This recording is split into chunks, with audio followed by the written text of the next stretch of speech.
El alcahuete castigado.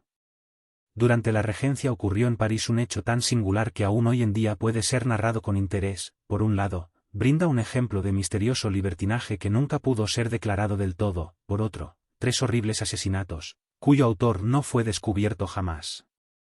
Y en cuanto a las conjeturas, antes de presentar la catástrofe desencadenada por quien se la merecía, quizá resulte así algo menos terrible. Se cree que el señor de Savary, solterón maltratado por la naturaleza, pero rebosante de ingenio, de agradable trato y que congregaba en su residencia de la calle de Geuners a la mejor sociedad posible, había tenido la idea de prestar su casa para un género de prostitución realmente singular. Las esposas o las hijas, de elevada posición exclusivamente, que deseaban gozar sin complicaciones y a la sombra del más profundo misterio de los placeres de la voluptuosidad podían encontrar allí a un cierto número de asociados dispuestos a satisfacerlas. Y esas intrigas pasajeras no tenían nunca consecuencias, una mujer recogía en ellas solo las flores sin el menor riesgo de las espinas que con tanta frecuencia acompañan a esa clase de arreglos cuando van tomando el carácter público de una relación regular. La esposa o la jovencita se encontraban de nuevo al día siguiente en sociedad al hombre con el que habían tenido relaciones la víspera sin dar a entender que le reconocían y sin que él, a su vez, pareciera distinguirla entre las restantes damas. Gracias a lo cual nada de celos en las relaciones, nada de padres irritados, ni de separaciones, ni de conventos, en una palabra, ninguna de las funestas secuelas que traen consigo asuntos de esa índole. Resultaba difícil encontrar algo más cómodo y sin duda sería peligroso ofrecer en nuestros días este plan. Habría que temer con sobrada razón que este relato pudiera sugerir la idea de volver a ponerlo en práctica en un siglo en que la depravación de ambos sexos ha desbordado todos los límites conocidos, si no presentáramos, al mismo tiempo, la cruel aventura que sirvió de escarmiento a aquel que lo había concebido. El señor de Savary, autor y ejecutor del proyecto, que se conformaba, aunque muy a gusto, con un único criado y una cocinera para no multiplicar los testigos de los excesos de su mansión, vio una mañana cómo se presentaba en su casa cierto individuo amigo suyo para rogarle que le invitara a comer. «Diablos, con mucho gusto», le contesta el señor de Savary, «y para demostraros el placer que me proporcionáis, voy a ordenar que os saquen el mejor vino de mi bodega». «Un momento», responde el amigo cuando el criado ha recibido ya la orden, «quiero ver si Labrín os engaña, conozco los toneles, voy a seguirle y a comprobar si realmente coge el mejor». muy bien», contesta el dueño de la casa siguiendo perfectamente la broma, «si no fuera por mi penoso estado, yo mismo os acompañaría, pero así me haréis el favor de ver si ese bribón no nos induce a error».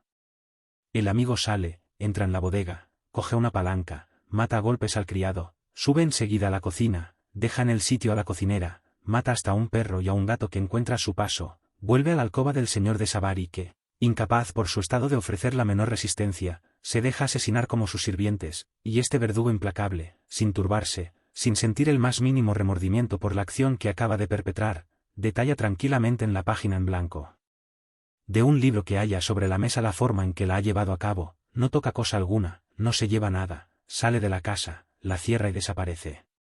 La casa del señor de Savary era demasiado frecuentada para que esta atroz carnicería no fuera descubierta enseguida, llaman a la puerta, nadie contesta, y convencidos de que el dueño no puede hallarse fuera rompen las puertas y descubren el espantoso estado de la residencia de aquel desdichado. No contento con legar los detalles de su acción al público, el flemático asesino había colocado sobre un péndulo, adornado con una calavera que ostentaba como lema, «Contempladla para enmendar vuestra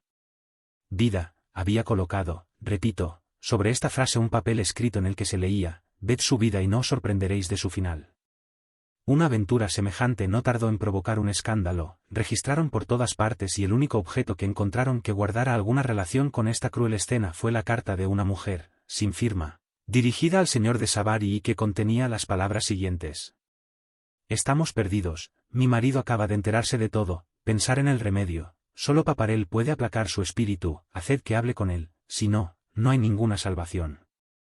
Un tal Paparel, tesorero del extraordinario de la guerra, hombre amable y con buenas relaciones, fue citado, admitió que visitaba al señor de Savary, pero que, de más de 100 personas de la ciudad y de la corte que acudían a su casa, a la cabeza de las cuales podía colocarse el señor duque de Vendôme, él era de todas ellas uno de los que menos le veía.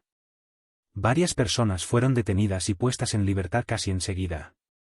Pronto se supo bastante como para convencerse de que aquel asunto tenía ramificaciones innumerables que, al comprometer el honor de los padres y maridos de la mitad de la capital, iban a desacreditar públicamente a un infinito número de personas de la más alta alcurnia, y, por primera vez en la vida, en unas cabezas de magistrados la prudencia reemplazó a la severidad. En eso quedó todo, por tanto, la muerte de aquel desdichado, demasiado culpable sin duda para ser llorado por gentes honestas, no encontró nunca a nadie que le vengara, pero si aquella pérdida fue insensible para la virtud, hay que creer que el vicio la lamentó durante largo tiempo, y que, independientemente de la alegre cuadrilla que tantos mirtos recogía en la casa de este dulce hijo de Epicuro, las hermosas sacerdotisas de Venus, que acudían día tras día a quemar su incienso en los altares del amor, debieron llorar sin duda la demolición de su templo. Y así es como acabó todo.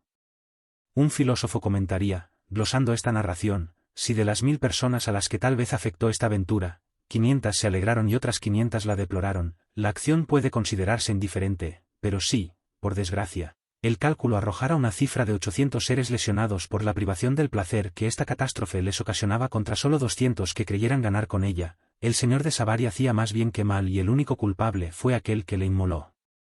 En aras de su resentimiento. Dejo que decidáis sobre todo esto y paso rápidamente a otro asunto.